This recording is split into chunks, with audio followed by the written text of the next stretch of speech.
গোড়া থেকে সব খুলে বলে। জানেন তো, উকিল আর ডাক্তারের কাছে কোনো কিছু লুকাইতে হয় না। রাত 12টার পর কি কাজ তোমার? সারা রাত আড্ডা দেওয়া এটা তোমার কাজ? এরকম বাইরে যাওয়া তোমার আর লাগবে না। টাকা দিয়ে যাও। আমি তোমাকে আর কোনো টাকা দিতে পারবো না। তুমি না করলে তোমার কাছে টাকা নাই? বাচ্চা দুধ কেনার টাকা আছে না? তুমি ইন্টারভিউ দিতে যাবা আসবা, একটা খরচ আছে না? স্যারকে একটু মিষ্টি মুখ করার জন্য লাখ পাঁচেক দিলেই হবে। সারাটা জীবন এত কষ্ট করে পড়াশোনা করলাম, আমি আর ঘুষ দিয়ে চাকরি নিব? মাহিম কি করছো? কেন একটা সুখের জীবন এমন আচমকা দুর্বিষহ হয়ে ওঠে? এমন তো হওয়ার কথা ছিল না। সব সুখ যদি কেড়েই নিবে তবে কেন দিয়েছিল? এখানে ভালো লাগতেছে না?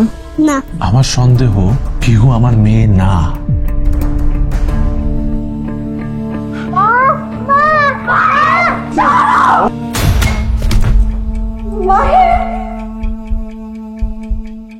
প্রত্যেকটা মন্ত্রণালয়তে এলিয়েনরা আছে।